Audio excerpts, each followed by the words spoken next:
Salve, salve, gente boa! Sou o professor Euclides, essa é a Escola Teófilos. Bem-vindos ao nosso canal. Nós estamos dando continuação ao nosso estudo sobre os Atos dos Apóstolos. Hoje nós vamos iniciar mais um estudo. Hoje nós vamos, nessa 16ª lição, nós vamos entender a dinâmica da comunidade que se tornou missionária. Nós vimos Pedro, nós vimos Paulo, e agora nós vamos ver todo o trabalho de uma comunidade que assumiu a missão como carisma. Então, nós vamos estudar essa realidade dentro da temática dos capítulos 13 e do capítulo 14. Bom, eu inicio essa aula de hoje, como sempre faço, agradecendo os nossos colaboradores e os nossos patrocinadores. De maneira especial, a professora Márcia Panegicida Miguel Zeponi, ela que tem um Centro de Orientação Teológica Existencial. O contato está aqui na descrição do vídeo, juntamente com o material dessa aula. Também a professora Ana Lúcia Escapim e todos aqueles que fazem isso de maneira formal ou de maneira anônima. Muito obrigado a vocês. E você que está chegando agora, não deixe de se inscrever e ao final de dizer, dando o seu gostei ou não gostei. E faça o engajamento desse vídeo para a gente. Vamos fazer com que essas aulas elas expandam cada vez mais. Muito obrigado pela presença de você aqui. Muito obrigado por deixar entrar na sua casa para este momento de estudo bíblico. Bom, a história da comunidade de Antioquia continua naturalmente no capítulo 13, e no início do qual o que poderíamos chamar de terceira vocação de Paulo é apresentada. Depois do cristão, depois do sacerdote, agora Saulo ainda, é chamado à vocação missionária de apóstolo. São Lucas, ele vai, no versículo 1, ele deixa bem claro isso através da citação do versículo. Havia então na igreja de Antioquia profetas, doutores, entre eles Barnabé, Simão, apelidado Negro, Lúcio de Cirene, Manaém, companheiro de infância do tetrarca Herodes, e Saulo. Eles provavelmente são líderes dessa comunidade de Antioquia, mas não são chamados por nomes tradicionais, como presbíteros, anciãos, que para nós em português teria tradução mais simples de padre. Em vez disso, é usado um termo carismático. Profetas, doutores, são aqueles que falam e aqueles que ensinam. Ou seja, o profeta é aquele que dá ensinamentos, que faz ensinamentos, mas aquele que de fato dá direcionamento para a comunidade. E os doutores são aqueles que instruem. Então, estas pessoas citadas no versículo 1 de Lucas capítulo 13 têm essa função. São pessoas que conduzem a comunidade, que instruem a comunidade. Bom, uma vocação missionária. A comunidade de Antioquia ela é caracterizada de forma essencial por um nível de ensino e de formação elevado. Os líderes desta comunidade são aqueles que falam, aqueles que ensinam. No versículo 2, enquanto celebravam o culto do Senhor, depois de terem jejuado, dissera-lhes o Espírito Santo: separai-me Barnabé e Saulo para a obra que tenho destinado. Esses são os versos de São Lucas para expor de forma teológica, embora bem sintética, a escolha da comunidade. Ela não foi fruto de uma mera votação, ela é fruto de uma iluminação divina. É uma comunidade que se deixa conduzir pela voz do Espírito Santo. Não é propriamente uma narração, mas é de fato a expressão de algo que aconteceu. Separai-me. Isso não é absolutamente dito a esmo. Lucas, ele quer dizer precisamente que é a oração comunitária, é a maturação deste pensamento, é a compreensão da missão da igreja de Antioquia. Então, essa igreja de Antioquia, ela vai enviar estes homens porque o Espírito Santo escolheu dentre eles para uma missão. Essa necessidade, ela parte de um compromisso da comunidade que se sente como que agraciada por ter sido escolhida como a primeira, onde o evangelho foi de fato ensinado, onde o evangelho foi de fato propagado com propriedade para os pagãos. Então ela se vê dentro de uma dinâmica de corresponsabilidade. E essa necessidade de compromisso fora de si mesmo, ela é motivada por uma ação do Espírito Santo. Ou seja, aquilo que Lucas deixa bem claro, é uma iluminação. Eles vão entender isso de uma maneira mais profunda mais tarde. Eles entendem que essas pessoas são as melhores daquela comunidade, e é do melhor dessa comunidade que eles vão dar. São os expoentes dessa comunidade que serão enviados. São grandes líderes. Barnabé e Paulo são os líderes dessa comunidade que partem agora em missão de evangelização. A comunidade entende que é um grande milagre, é um grande dom poder acolher a palavra de Jesus Cristo, e entende que agora é a sua vez de dar alguém para fazer isso em outros campos. Se nascemos como um grupo de cristãos, por que não podemos ajudar a dar luz a outro grupo de cristãos? Isso é muito bonito.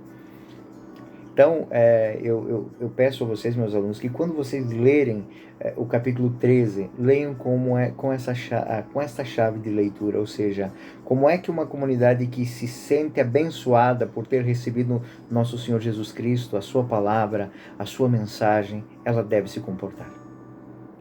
Esta é a atitude que deveria motivar as nossas comunidades. Não a de intra, mas a destra.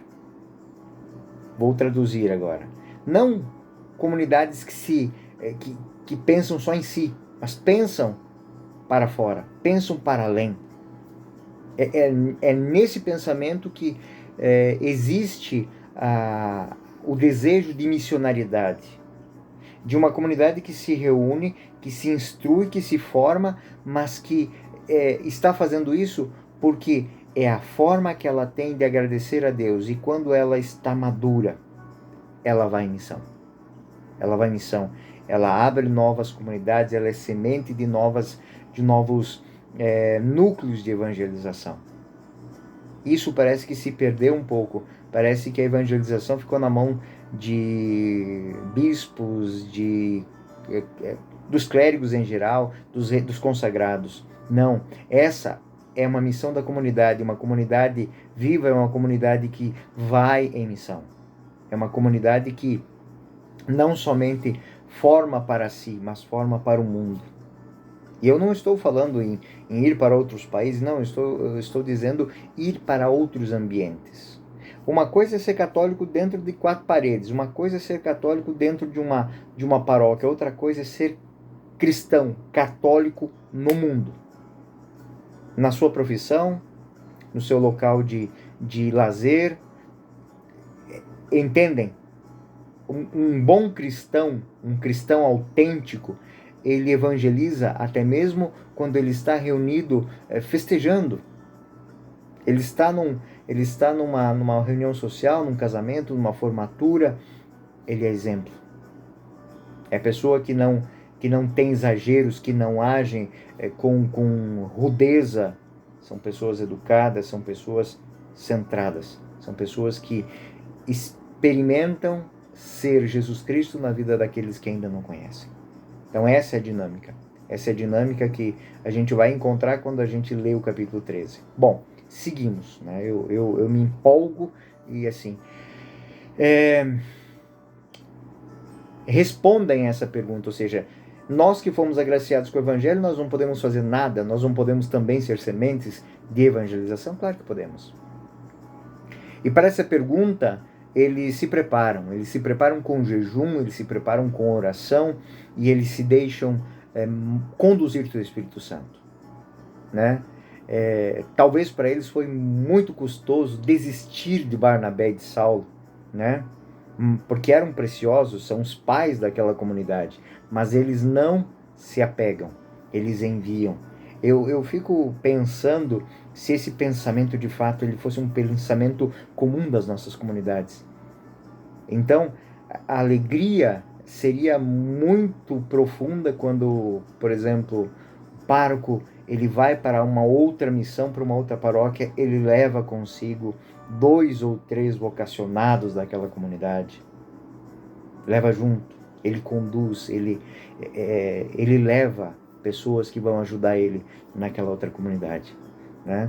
Mas infelizmente às vezes é difícil até a gente se desprender dos nossos pastores. A gente não muitas poucas comunidades têm essa noção de eclesialidade. É isso que Lucas quer que as comunidades que estão lendo os Atos dos Apóstolos entendam.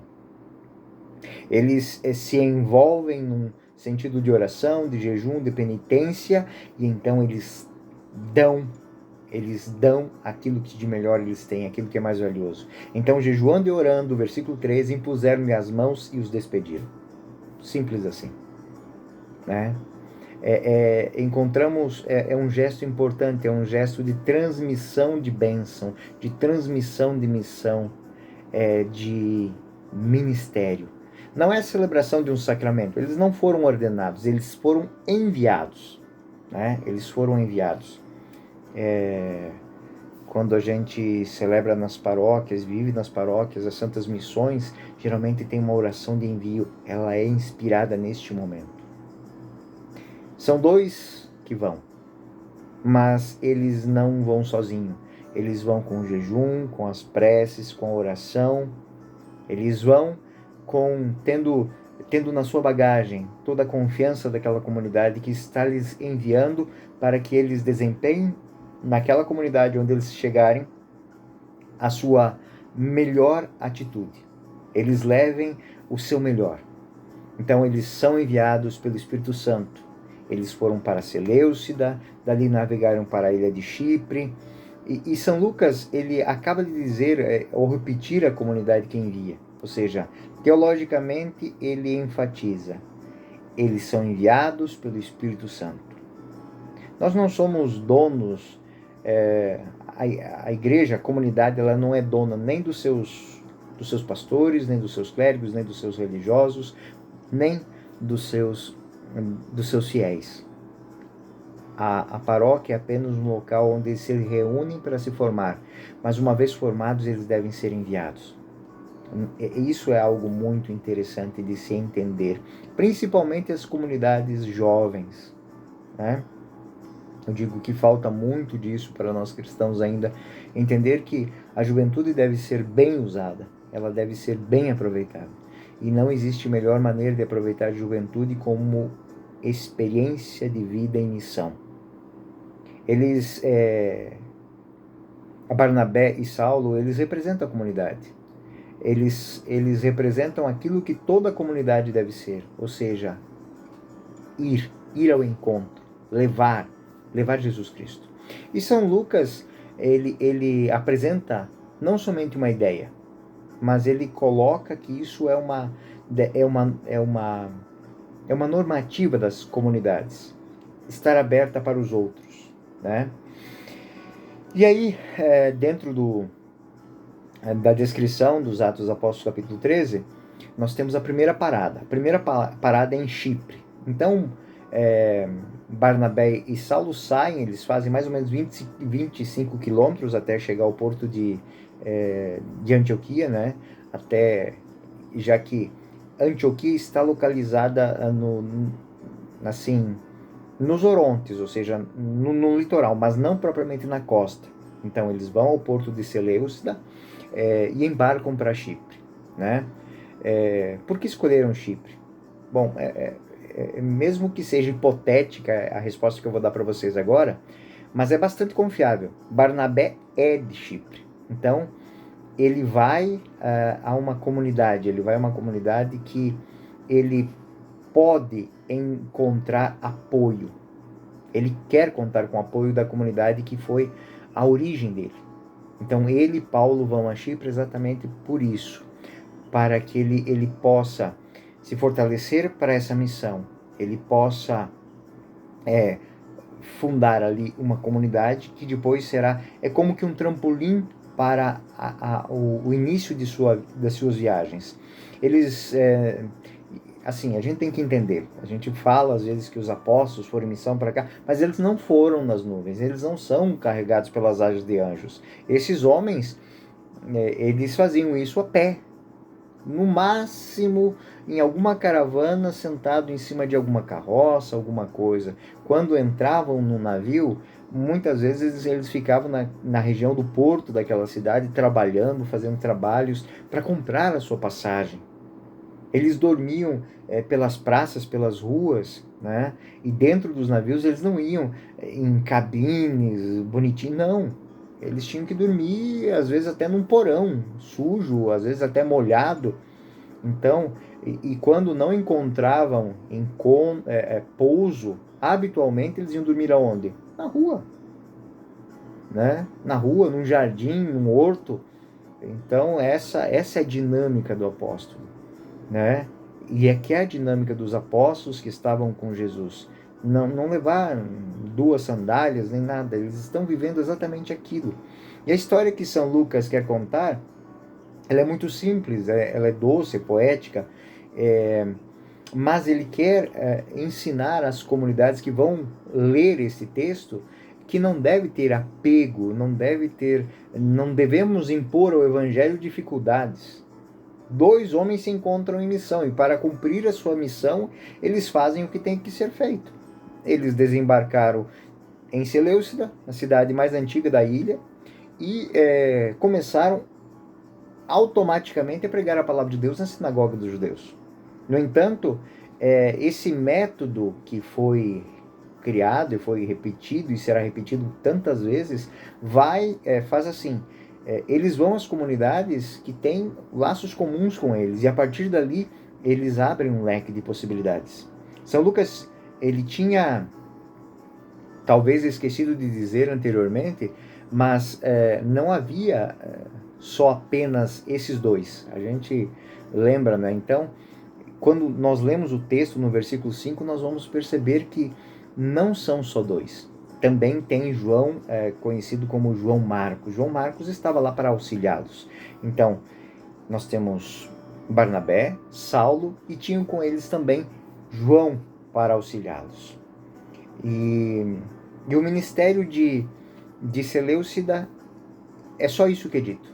Ou seja, eles estão no porto, eles estão evangelizando a sinagoga com os judeus e ele não diz mais nada. Eles, os 3 atravessam a ilha, provavelmente seguem a estrada costeira, né? E chegam a Pafos, né? Pafos, que é a sede da região. Lá vive o procônsul de Chipre, né? Que Chipre era uma província do Senado Romano. Era governada por um procônsul que residia em Pafos. E nesse encontro, um personagem é adicionado. Ou seja, junto ao procônsul Sérgio Paulo, os missionários reconhecem um homem, um mago, né? Um falso profeta judeu, chamado Bar Jesus, né? O nome aramaico. Bar significa filho e Jesus é um nome muito comum. Então, filho de Jesus. E Jesus sabemos que é um nome comum, né? Muito mais comum naqueles tempos.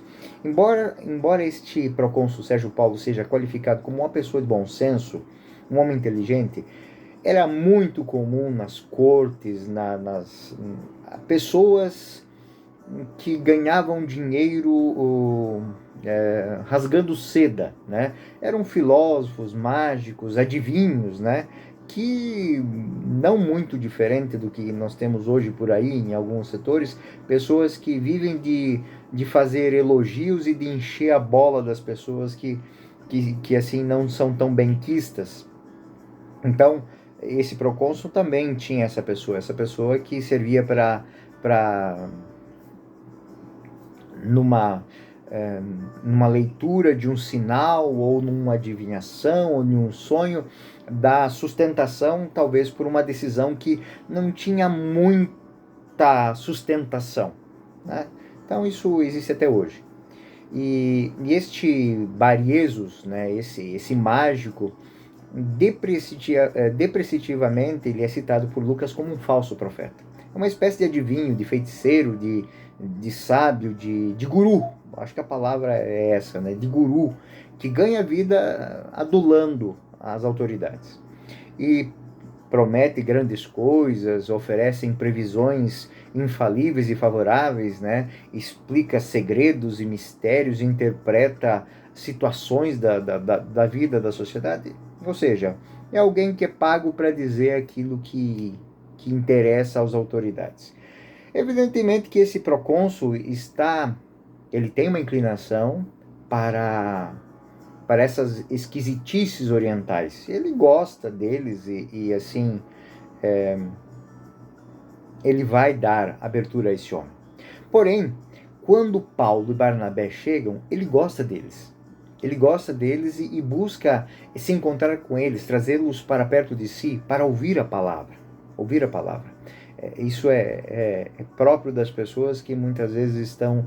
Quem precisa de um mago para justificar as suas decisões são pessoas que têm, por um lado, são muito fracas, mas por outro lado têm um grande desejo de fortalecer as suas convicções em algo que de fato elas acreditem. E ele quer ouvir a palavra de Deus. Ele deseja ouvir esses novos pregadores que vêm do Oriente, que vêm à sua cidade e ensinam. Talvez já tenha chegado até ele o destemor, a coragem, a determinação com que Paulo e Barnabé pregavam, né? E aí surge outra pessoa, né? Esse Elimas, esse mágico. São Lucas agora usa outro nome para designá-lo. Não chama mais de Bar-Jesus, mas chama de Elimas, que em língua semítica significa feiticeiro, né? Ele se opõe, ele quer bloquear a pregação dos dois. Por quê? Porque, de certa maneira, ele vai perder a sua fonte de renda, né? Ele tenta distrair o procônsul da sua fé. Ele tenta dissuadir o procônsul a seguir estes dois pregadores. Com algumas linhas, talvez, uma série de eventos são sintetizados, né?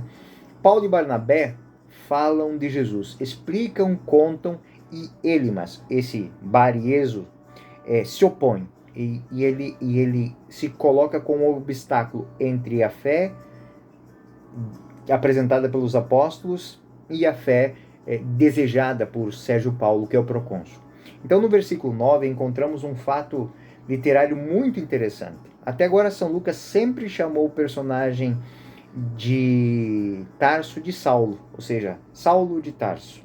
Agora, ele diz que também se chama Paulo, e a partir desse momento, sempre o chamará de Paulo. Mas até agora, embora a gente tenha, a partir de agora, esse nome será chamado de Paulo. Às vezes até para mim, eu que estou falando aqui, eu confundo Saulo com Paulo. Mas vamos dizer que é no capítulo 13, nessa missão de apóstolo, que ele passa a se chamar Paulo. Porque ele realmente tinha esses dois nomes. Um era de origem semítica, Saulo, que significa, que tem um similar na língua latina, que é Paulus, né? E os dois nomes indicam exatamente a mesma coisa. Por que São Lucas faz a mudança oficial de nome neste momento, né? Não é muito claro, mas podemos imaginar que ele começa a ter uma grande inserção e um conhecimento entre aqueles de língua latina. Não somente os de língua grega, mas também os de língua latina. Então Saulo, chamado também de Paulo, cheio do Espírito Santo, cravou nele os olhos e disse. A primeira ação que é contada dessa jornada é uma punição exemplar. Versículo 10. Ó homem cheio de toda indecência e de toda malícia, indecência e malícia, filho do diabo. Diabo não aqui como demônio, mas diabo, filho da dissuasão, ou seja, da separação, da divisão. Não é Bar-Jesus, mas Bar-Satanás, filho do diabo, tentador, inimigo da justiça. Quando você deixará de perturbar os caminhos dos justos do Senhor, e eis que a mão do Senhor está sobre você. Você será cego, e por um tempo você não vai ver o sol. A mesma expressão, a mão do Senhor, para Antioquia serviu para indicar os favores da pregação, ou seja, as mãos impostas sobre eles em Antioquia, os enviando, lhes dá poder também, lhes coloca num contexto de autoridade. E essa punição que Paulo impõe não é uma punição. Na verdade, ele faz algo que ele próprio experimentou. Ele mostra que aquele homem tem que fazer o caminho da humildade. Entender que tudo aquilo que ele está fazendo, Paulo também fez. Paulo perdeu os olhos. Paulo perdeu a visão. Por quê? Porque não estava vendo aquilo que devia ver. Você será cego e por um tempo não verá o sol. São Lucas faz com que se entenda que é uma punição pedagógica. E, versículo 11, eis que agora está sobre ti a mão do Senhor e ficarás cego. Não verás o sol até nova ordem. Caiam logo sobre ele a escuridão e as trevas, e ande em roda, buscando quem lhe dê a mão. Paulo também precisava de alguém para libertar, para dar a mão. É a forma de mostrar que este homem só será libertado quando quiser, quando for humilde o suficiente para aceitar. É um exemplo, é uma cegueira externa que mostra que existe uma cegueira interna, que é a obstinação em não crer. Ele não quer crer não porque não seja uma verdade, não seja uma realidade, é porque ele tem interesses. Ele tem interesses. Enquanto ele não abandonar esses interesses, ele ficará na escuridão, né? Esse mágico se comporta presunçosamente. Ele pensa que ele é o dono da verdade. E nesta hora, ele faz a mesma experiência de Paulo no caminho de Damasco. Ele descobre que tudo aquilo que ele sabia não serve para nada. E a intenção de Paulo talvez não seja punir, mas seja curar este homem, né? Mas nesse momento não é o Senhor que intervém definitivamente, mas é Saulo. E o que acontece? Através dessa ação, o procônsul percebe que existe ali algo que ele não tinha visto até então. O homem poderoso que está cego, está na escuridão, não vê nada. Ou seja, toda a sabedoria sumiu, todo o conhecimento desapareceu. Ele está nas trevas. E em vista desse prodígio, no versículo 12, o procônsul abraçou a fé, admirando-se profundamente, vivamente, com a doutrina do Senhor. Talvez o fato de um procônsul romano aceitar o evangelho foi outro golpe surpreendente, principalmente para as sinagogas judaicas. Ou seja, os romanos, quem tem de fato autoridade nas cidades, se converte à fé cristã. Então, o mago, que era um instrumento que os judeus tinham para manipular o procônsul, ele perdeu o poder. Então eles não têm mais poder de manipulação sobre a autoridade romana. Aqui, eles ficam sem saber o que fazer naquele momento. E eles nunca iriam pensar que, em vez de ir às comunidades judaicas, ele foi diretamente às autoridades romanas. E ele abre uma seara para plantar e para prosperar o evangelho. Então, o encontro com Sérgio Paulo, dizem alguns exegetas, que a partir desse momento, Saulo toma o nome de Paulo. Por quê? Porque ele toma, de fato, o caminho de Roma. Ele vai fazer a pregação àqueles de origem latina, os que falam latim. Há uma inscrição recentemente descoberta sobre este procônsul. Diz que ele era um proprietário de grandes posses de terra em Antioquia e no Planalto da Anatólia, né? E de Pafos, Paulo e Barnabé partiram. Os apóstolos foram para essa região, Antioquia da Pisídia. E a gente fica falando, mas não saíram de Antioquia, estão indo para outra Antioquia. Antioquia, gente, era um nome muito comum nas cidades. Então, uma cidadezinha pequenininha dava um nome de Antioquia, porque Antioquia lembrava toda uma estirpe de reis, né? Os Antíocos. Então, Antioquia era uma cidade onde havia passado então existia a Antioquia da Psídia, várias Antioquias. Então eles saem de Chipre, Eles saem de Chipre e vão para Antioquia da Psídia, que fica num planalto. Talvez alguém possa fazer especulação. Possivelmente, de fato, sim. Foi Sérgio Paulo que os conduziu até lá. Ele deu digamos assim, o alvará para eles, deu o salvo-conduto para eles chegarem até. Então, em Antioquia acontece um discurso. Então, o caminho do evangelho está aberto, né? Aberto por tantas pequenas ocasiões que só mais tarde nós vamos entender profundamente, mas elas são extremamente providenciais. Lembra aquela cena lá em que eles rezaram, jejuaram e deixaram-se conduzir pelo Espírito Santo e impuseram as mãos e os enviaram? Lembra que eu disse que eles não estão sozinhos, mas tem toda a oração, todo o empenho, todo o poder de uma comunidade orante junto com eles? Então, nós vamos entender como é providencial tudo o que acontece nessa caminhada. E o que Lucas quer mostrar com isso dentro dos Atos dos Apóstolos? Que quando a comunidade verdadeiramente se une em torno de um ideal de missão, a missão acontece, ela prospera. Por quê? Porque pode ser um, pode ser dois. A igreja tem uma experiência muito bonita, né? As dioceses irmãs. O padre está lá numa diocese distante, às vezes na África, às vezes na Ásia, aqui dentro do Brasil, às vezes em estados, em situação de mais carência de sacerdotes, e aquela comunidade, ela mantém aquele sacerdote, mantém aqueles religiosos, mantém aqueles missionários, não somente com dinheiro, mas acima de tudo, com a sua oração, com o seu jejum, né? A igreja no Brasil, ela é muito unida nesse ponto. Nós temos o mês das vocações, o mês das missões. Então, que bom seria se a gente parasse nesses momentos para entender verdadeiramente e fazer uma leitura do capítulo 13 e 14 e entender que onde estão aqueles que nós enviamos está toda a comunidade, está toda a nossa oração, está toda os nossos jejuns, as nossas penitências, né? Então, isso é muito bonito. Então, isso tudo surge desta maneira de pensar. Então, no versículo 13, Paulo e seus companheiros navegaram de Pafos e chegaram a Perge, na Panfilha, de onde João apartou-se deles, voltando para Jerusalém.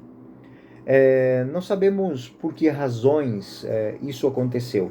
Talvez assustados com a jornada, preocupados com o futuro ou nostálgico, né?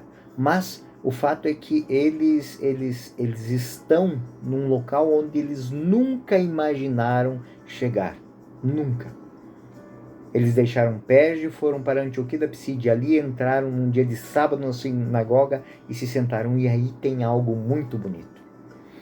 Muitas cidades do Oriente tinham o nome de Antioquia, aquilo que eu falei, né? Porque eram ligadas ao rei Antíoco. E nesse versículo 14, eles mostra a chegada deles em Antioquia. Eles chegam num dia de oração, num dia que os judeus se reúnem. Essa viagem tem até algumas coisas que é bom falar, né? Antioquia da Psídia, então eles estavam numa ilha a nível do mar, agora eles vão para Antioquia da Psídia. Só que a Antioquia, ela está numa cordilheira, está no alto de uma cordilheira, chamada a Cordilheira de Taurus, ou do Touro, que está a 1.100 metros acima do nível do mar, né? E aquela área, ela, na época, não tinha estradas, eram trilhas de caça, eram trilhas de mulas por montanhas, então é uma jornada extremamente cansativa. E esses homens, eles nunca imaginavam estar lá. E assim, junto com esses homens vai a oração, porque é a única maneira de entender como que esses homens estrangeiros conseguem chegar a um lugar desse, porque não tem suprimentos, não tem pousadas, não tem nada, as estradas estão plenas de bandidos, mas eles têm que ter coragem, porque eles estão levando o nome de Jesus Cristo e uma comunidade inteira está rezando por eles. E eles chegam a Antioquia. E eles chegam em Antioquia, é algo muito bonito. Quando eles chegam, a comunidade já os acolhe. É como que o Espírito Santo vai à frente. O Espírito Santo prepara os corações para que acolham aqueles que estão chegando, porque o que eles têm para dizer é o desejo, eles esperam aquele momento. Então a comunidade dessa cidade, a comunidade judaica era numerosa. E Barnabé e Paulo começaram a falar aonde? No púlpito da sinagoga. Vocês imaginem, chega na comunidade, tem uma liturgia, se lê a Torá, se faz a leitura da lei, dos profetas, e então alguém normalmente vai fazer a pregação, o ensinamento. Pode ser o chefe da sinagoga, mas quando são conhecidos, Barnabé e Paulo já estão conhecidos, então o chefe da sinagoga quer ouvir eles. Até porque Saulo é conhecido entre todos os judeus por ser um grande mestre, um homem que sabe ler e entender a palavra de Deus. E eles querem ouvir esses homens. Então, eles são chamados. Pergunta-se, na verdade, o chefe da sinagoga pergunta: e vocês não querem dizer nada? Paulo levanta a mão, sobe ao púlpito, né? Paulo levanta a mão e acena que ele quer falar. E eles permitem que ele dê a homilia. E assim São Lucas tem a oportunidade de apresentar o longo discurso, que ele é típico de Paulo. Porém, não podemos dizer que tenha sido de fato esse o discurso de Paulo. Mas Lucas coloca nesta cena a pregação sintética do querigma apostólico. Então, o querigma apostólico é uma estrutura de o que fazer, o que falar, como chegar numa comunidade, como fazer o primeiro anúncio. Então esse discurso está organizado por São Lucas dentro do pensamento, dentro de 3 ondas sucessivas, né? Que são as mesmas ondas que Pedro usou no discurso de Pentecostes. Então, hoje, o discurso de Pentecostes é dito para essa comunidade de Antioquia da Psídia. Homens de Israel, irmãos, filhos da raça de Abraão, assim sejam reconhecidos, irmãos. Essas 3 ondas de mensagem são a credencial do apóstolo. São homens de Israel, são filhos de Abraão, que serão reconhecidos como irmãos. E aí ele parte do texto do Antigo Testamento para falar exatamente quem é Jesus Cristo. A primeira parte do discurso, ela vai do versículo 17 ao versículo 25. E o que tem nesse ponto?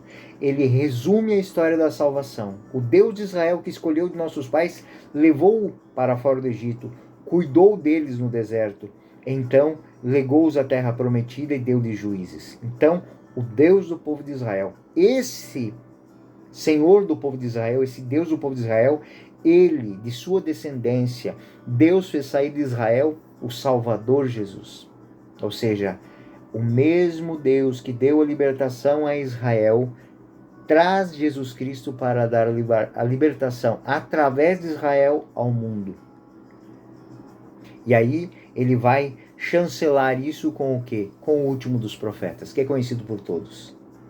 João Batista, que diz que é indigno de desatar as sandálias dele, porque ele é. Então, ele vai passar pelos reis, ele vai passar de Saul, por Davi, e vai fazer. E este é o fim da primeira parte do discurso, ou seja, passando pelos reis, chega o profeta, e o profeta diz, este é o Salvador do mundo. Então, a segunda parte é o versículo 26 e 27. Então, filhos de Abraão, filhos de Israel, agora filhos de Abraão, que são os homens da fé. Então, ele vai falar, com efeito, ele vai mostrar que os filhos de Abraão, eles receberam a mensagem da salvação. Mas os habitantes de Jerusalém não entenderam e não cumpriram esses oráculos. O cumprimento do plano de Deus, se dá, e eles, imbuídos de uma obtusidade, ou seja, uma falta de visão, eles matam, eles prendem, julgam injustamente, o prendem no madeiro da cruz, o crucificam, o matam, mas, versículo 30, ele ressuscitou. E aí é muito bonito que vai vir a mensagem. Durante muitos dias apareceu aqueles que subiram a Galiléia e Jerusalém, aos apóstolos, e eles são testemunhas junto ao povo. E aqui nós temos a segunda parte. Então, aos homens de Israel, aos filhos de Abraão que recebem uma nova fé, a fé em Jesus Cristo, que é fortalecido pelo testemunho dos apóstolos que viram a sua caminhada pela Galiléia, o seu ensinamento, viram a sua ressurreição e a sua permanência entre eles. E aí nós temos o credo fundamental, ou seja, Jesus, ele, na sua paixão, morte e ressurreição, ele manifesta a presença de Deus. E do versículo 32 ao 37, são adicionadas provas bíblicas, que são aquelas pequenas pérolas, aquelas pequenas joias que são incrustadas, vamos imaginar, num cordão.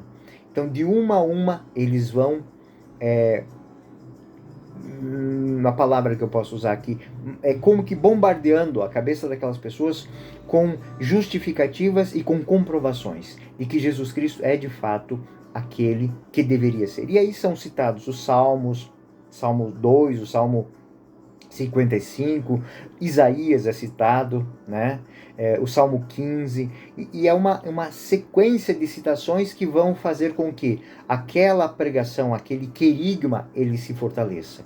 São Lucas insiste que a comunidade cristã está unida em uma mensagem, ou seja, a mesma mensagem que foi proclamada no dia de Pentecostes está sendo proclamada em Antioquia da Psídia a homens da sinagoga, a homens. É a mesma dinâmica. Eu começo entre os judeus. É eles que vão, é deles a missão de espalhar o evangelho. E o último passo, versículo 38 e 39, sabeis, pois, irmãos, porque ele vos anuncia a remissão dos pecados, e todo aquele que crê é justificado por ele, e tudo aquilo que não pôde ser justificado pela lei de Moisés, ou seja, em Jesus Cristo que se encontra a salvação. Todo aquele que crê é justificado por ele. Então, é uma palavra técnica do linguajar de São Paulo que São Lucas se apropria, a justificativa. O justo vive pela fé, justificado pela fé. Na carta aos Romanos, no capítulo 3, temos uma das maiores e mais importantes passagens que sintetiza o pensamento de São Paulo. Romanos 3, 21 a 24 diz isso. Mas agora, sem o concurso da lei, manifestou-se a justiça de Deus, atestada pelos profetas. E esta justiça de Deus, pela fé em Jesus Cristo, para todos os fiéis, sem distinção. Todos pecaram, todos estão privados da glória e são justificados gratuitamente em sua graça. Então, é a teologia da justificação. É uma linguagem paulina presente no Evangelho de Lucas. A síntese é esta: a lei não pode salvar. É apenas Jesus Cristo que dá salvação, que coloca o homem na relação com Deus. E isso é possível para qualquer um, sem distinção, desde que creia. A vida pela fé. Bom, essa é a dinâmica. Essa é a nossa primeira lição sobre essa comunidade em missão. Na próxima aula nós vamos fazer todos os encaminhamentos dessa comunidade que agora ela suscita novas vocações, né? Ela se expande. Nós vimos que hoje eles chegaram a Antioquia da Psídia, depois de uma longa caminhada, depois de tudo isso motivado pelo quê? Por uma comunidade que se reuniu e enviou, mas não os abandonou, não os expulsou. Ela os enviou com o poder de pregar Jesus Cristo no poder daquela comunidade, ou seja, sendo fortalecido pela oração e pelo jejum. A força da comunidade, ela age. Onde eles chegam, parece que as portas se abrem, parece que os ambientes se abrem. Por quê? Porque eles estão ali representando toda uma comunidade orante, que se sentiu muito grata de ter recebido Jesus Cristo e agora quer ser semente de Cristo em outros ambientes. Bom, gente boa, esta foi a aula de hoje. Eu sou o professor Euclides, essa é a Escola Teófilos. Fiquem com Deus, até a próxima. A paz esteja convosco, até mais ver.